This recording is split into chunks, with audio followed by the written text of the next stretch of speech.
Hello everyone, welcome to our YouTube channel. आज है एक नया दिन। आज हम 12 अप्रैल 2021 के करंट अफेयर्स को डिस्कस करेंगे। तो चलिए शुरुआत करते हैं आज के आपके पहले क्वेश्चन के साथ।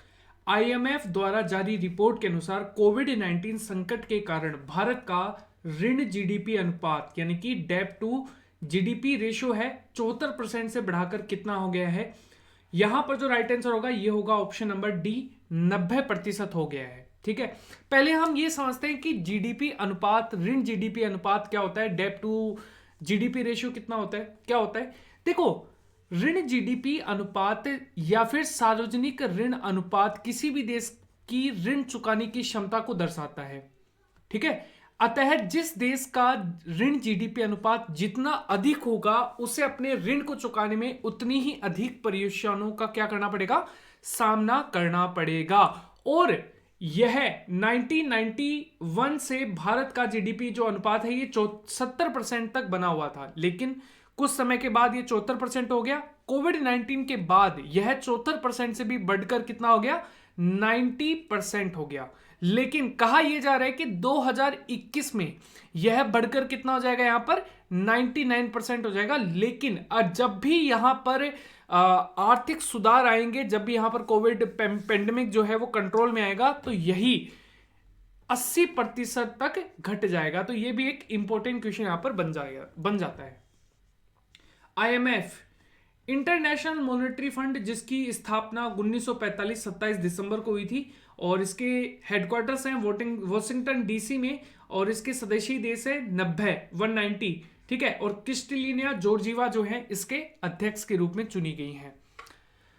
अंतरराष्ट्रीय संगठनों के जो मुख्यालय हैं वो कहां कहां पर है। जब आप डब्ल्यूएचओ की बात करते हैं तो जिनेवा स्विट्जरलैंड के अंदर इसके हेडक्वार्टर्स हैं। यूएन का संगठन जो है यहां पर इसका मुख्यालय न्यूयॉर्क यूएसए में है।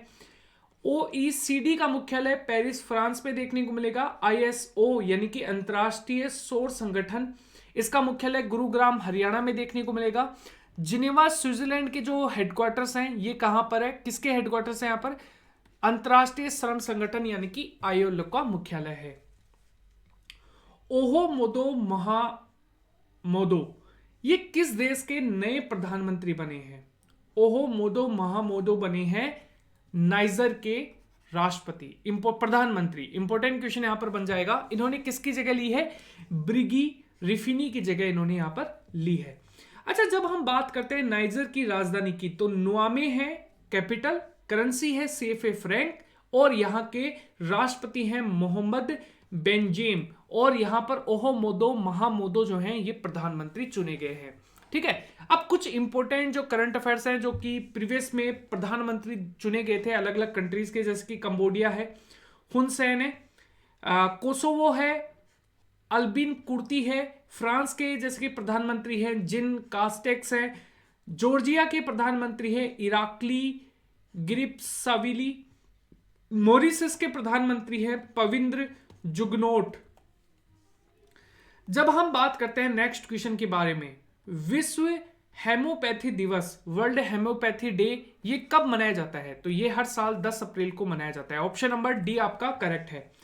हेमोपैथी जो है ये क्या है, यह एक दवाओं द्वारा मरीज के इलाज करने की एक ऐसी विधि है जिसमें किसी भी स्वस्थ शख्स में प्राकृतिक रोगों का अनुरूपण करके समान लक्षण उत्पन्न किया जाता है जिससे कि रोगग्रस्त शख्स का इलाज किया जा सके। हर साल 10 अप्रैल को होम्योपैथी के जनक डॉक्टर सोमुअल हैनीमैन, इनकी जयंती के चिन्हित करने के लिए विश्व स्तर पर विश्व हेम्योपैथी दिवस मनाया जाता है। इस बार किसकी थीम क्या है, एकीकृत होम्योपैथी, एकीकृत चिकित्सा के लिए road map, homeopathy road map for integrative medicine. अगला क्वेश्चन है, दुनिया का पहला माइक्रो सेंसर आधारित विस्फोटक ट्रेंस डिटेक्टर किसे लॉन्च किया है, यानी कि यहां पर नैनो स्नीफर, ये किसने लॉन्च किया है, तो ये लॉन्च किया है रमेश पोखरियाल निशंक ने। ऑप्शन नंबर डी आपका करेक्ट है। नैनो स्नीफर जो है ये क्या है, यह एक अनुसंधान विकास विनिमय के मामले में 100% मेड इन इंडिया उत्पाद है। किफायती उपकरण, आयातित विस्फोटक ट्रेंस डिटेक्टर उपकरणों पर देश की निर्भरता को कम करेगा यह, ठीक है। यह डिवाइस 10 सेकंड के भी कम समय में विस्फोटक का पता लगा लेगा। यह विभिन्न वर्गों में विस्फोटकों की पहचान और वर्गीकरण भी कर सकता है। केंद्रीय शिक्षा मंत्री रमेश पोखरियाल निशंक ने दुनिया का पहला माइक्रो प्रोसेसर आधारित विस्फोटक ट्रेंस डिटेक्टर लॉन्च किया है, जिसे क्या नाम दिया गया है? नैनोस्फीयर इसे कहा गया है। नैनोस्फीयर जो है ये आईआईटी बॉम्बे इंक्यूबेटर स्टार्टअप द्वारा विकसित किया गया है। अगर हम बात करें एडीबी, इन्होंने हाल ही में, एशियन डेवलपमेंट बैंक, इन्होंने हाल ही में तमिलनाडु में CKIC Chennai Kanyakumari industrial corridor के लिए कितने मिलियन डॉलर की मंजूरी दी है? 484 मिलियन डॉलर की अनुमति इनको दी गई है। CKIC Chennai Kanyakumari industrial corridor, यह परियोजना CKIC प्रभाव क्षेत्रों को किलोमीटर राज्य राजमार्गों को अपग्रेड करेगा और इस परियोजना के अनुकूलन उपायों को राजमार्ग उन्नयन में शामिल किया जाएगा। इस परियोजना में जल निकायों में सुधार, पुलों और पुलों का आकार बदलना, महत्वपूर्ण खंडों में सड़क के तटबंधों का निर्माण शामिल है। तहत जलवायु परिवर्तन किया जाएगा। एशियन डेवलपमेंट बैंक, इसकी स्थापना 19 दिसंबर 1966 को हुई थी। इसके मुख्यालय है मनीला, फिलीपींस में, और यहां पर इसके अध्यक्ष हैं मात्सुगु असाकावा। टॉप 5 बांध कौन से हैं? जैसे कि टेहरी बांध स्थित है भागीरथी नदी पर, हीराकुंड बांध है महानदी पर, इसके अलावा बगलीहाल बांध जो है ये चेनाब रिवर पर स्थित है, अलमाटी बांध जो है ये कृष्णा रिवर पर स्थित है, इसके अलावा सरदार सरोवर बांध है ये नर्मदा नदी पर स्थित है। कहां की सरकार ने छात्रों को कंप्यूटर सिखाने के लिए लैब ऑन व्हील्स कार्यक्रम शुरू किया है? दिल्ली की सरकार के द्वारा। ऑप्शन नंबर ए आपका करेक्ट है। लैब ऑन व्हील्स कार्यक्रम दिल्ली के उप मुख्यमंत्री हैं मनोज सिसोदिया। इन्होंने DTU यानी कि दिल्ली टेक्नोलॉजिकल यूनिवर्सिटी द्वारा तैयार किए गए विशेष वाहन लैब ऑन व्हील्स का उद्घाटन किया। यह स्पेशल वाहन सरकारी स्कूलों के छात्रों को शिक्षा को आगे बढ़ाने के लिए विशेष भूमिका निभाएगा। यह लैब वाहन दिल्ली के कई इलाकों में ले जाया जाएगा। इस लैब में छात्रों को कंप्यूटर तथा 3D प्रिंटिंग के गुण सिखाए जाएंगे। इंपॉर्टेंट क्वेश्चन यहां पर बन जाएगा। दिल्ली की स्थापना जो है ये अनपाल यानी कि तोमर वंश के जो शासक है इनके द्वारा की गई थी। राजकीय पशु है नीलगाय, पक्षी है घरेलू गोरिया, और इसके अलावा पेड़ है गुलमोहर, इसके अलावा फूल है अल्फाल्फा। अरविंद केजरीवाल है मुख्यमंत्री, अनिल बैजल है उपराज्यपाल। इंपॉर्टेंट क्वेश्चन यहां पर बन जाएगा। कौन सा भारतीय रेलवे जोन पूरी तरीके से विद्युतीकृत होने के बाद पहला रेलवे जोन बन गया है? पश्चिमी मध्य रेलवे। पश्चिमी मध्य रेलवे देश का पहला पूरी तरीके से विद्युतीकृत रेलवे क्षेत्र बन गया है। जोन के अंतर्गत आने वाले 3012 किलोमीटर की रेलवे लाइंस विद्युतीकृत हो चुकी है। टोटल कितने जोन है? 18। सबसे लेटेस्ट कौन सा है? South coast railway zone. ठीक है, तो ये चीज भी आपको यहां पर याद रखनी है। भारतीय रेलवे स्थापना 16 अप्रैल 1853 में हुई थी। इसके मुख्यालय दिल्ली में है।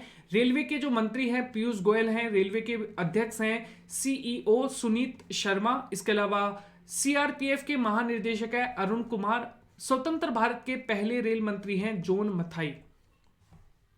अगला क्वेश्चन है माई मदर माई हीरो। इसके जो बुक है अभी लॉन्च हुई है, इसके लेखक कौन है? तो इसके लेखक हैं अच्युता सामंत। इंपॉर्टेंट क्वेश्चन यहां पर बन जाएगा। Invincible a tribute to Manohar Parrikar Tarun Vijay के द्वारा लिखी गई है। रस्किन बॉन्ड की बुक है hope on. Legacy of learning Savita Chhabra. The Ickabog JK Rowling. My life my mission Baba Ramdev के द्वारा लिखी गई बुक है। फीफा ने किस देश के फुटबॉल संघों को निलंबित कर दिया है? तो ये फुटबॉल संघ कौन कौन से हैं? पाकिस्तान और चाड। सी आपका करेक्ट है।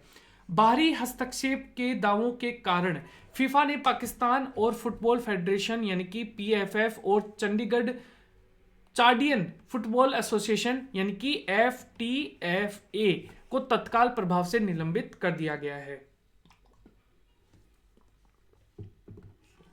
पूरे विश्व में फुटबॉल को कौन रेगुलेट करता है? फीफा। फुटबॉल की फीफा की जो फुल फॉर्म है federation of international day football association. इसकी स्थापना 21 मई 1904 में हुई थी। इसके मुख्यालय हैं जूरिक स्विट्जरलैंड में और अध्यक्ष हैं जियानी इन्फेंटिनो। हाल ही में भारत और सेशल्स के बीच उच्च स्तरीय वर्चुअल बैठक का आयोजन किया गया है। इस बैठक में भारत की तरफ से अध्यक्षता किसने की है?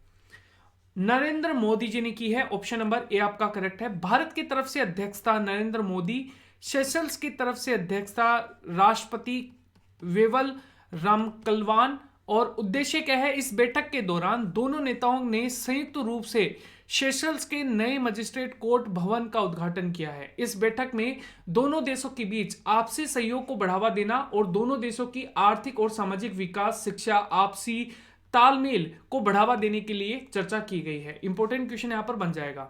आज का आपका जो टेस्ट का क्वेश्चन है वो क्या है? यहां पर 9 अप्रैल 2021 आईपीएल का कौन सा संस्करण आयोजित किया गया? कमेंट सेक्शन में आपको बताना है और वीडियो को लाइक करिए और शेयर करिए ताकि एक जो मोटिवेशन है वो बना रहे। Thank you everyone, bye guys, take care.